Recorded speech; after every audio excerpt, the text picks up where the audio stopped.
Let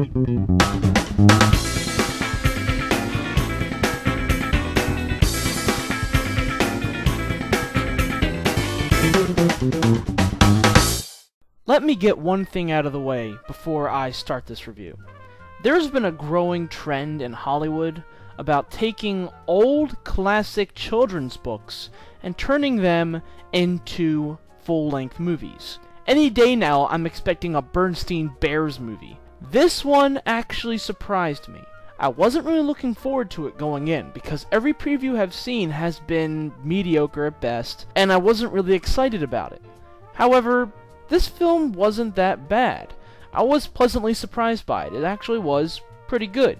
The plot to this film is fairly simple. You have this character whose name is Flint Lockwood, who when he's younger wants to become a famous inventor when he gets older. Well, he goes through all of these misfit inventions and none of them really work, or they're just really bogus and they really don't help society in any way. And then one day, he invents a method to turn water into food. And the premise of the film is that while it does benefit the town eventually, it does go out of control towards the end. It is quite good, especially for an animated film coming out around this time of year. And the one thing that really did impress me was the voice cast for this film. Every voice actor for this film does a very good job. From Bill Hader, Anna Faris, James Caan, Andy Samberg, even people like Mr. T and Bruce Campbell. I mean, Bruce Campbell does a voice in this film. And they all do a very good job. Now, a good voice cast doesn't necessarily make or break a film. Too often, studios think that having a good voice cast in an animated film can just make the film classic. If Shark Tale taught us anything, we know that's not the case. But this film, with the cast that it had, did a very good job.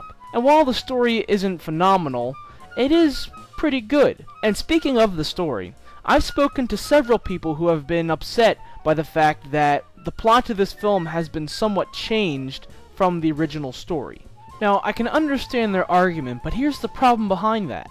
I read the original children's book when I was a child, and I loved it, but the plot to that children's book is near impossible to set to film. That book just talks about two children with their grandpa who live in a town where it just rains food all day. Then eventually it rains too much, and they have to move to another town.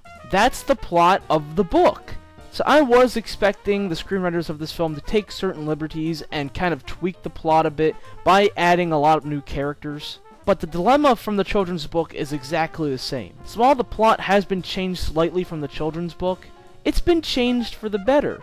Because the plot to this film, again, while it isn't great, is pretty good. Now, if this film does suffer from anything, it suffers from what I like to call the uber happy ending.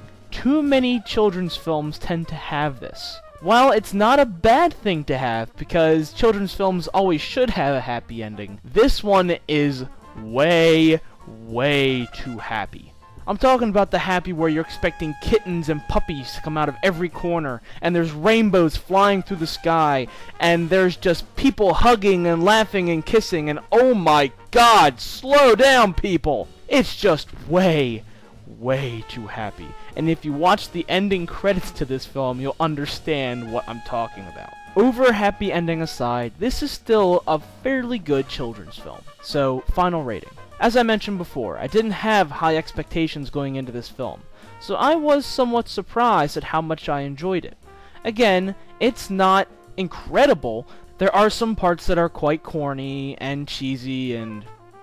oh wow, yeah, that's a terrible pun. I apologize for that. But yeah, there are some parts in here that the parents probably will not laugh at, but again, it's a children's film.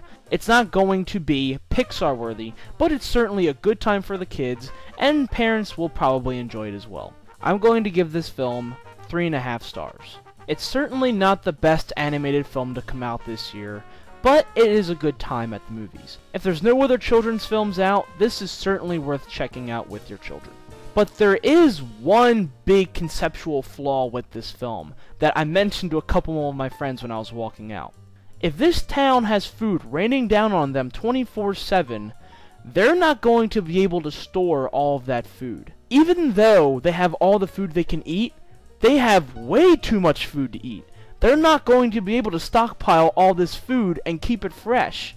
So this town is going to turn into a reeking cesspool eventually. You're just going to have food rotting everywhere. You're going to have, you know, seagulls and rats and maggots throughout this whole town.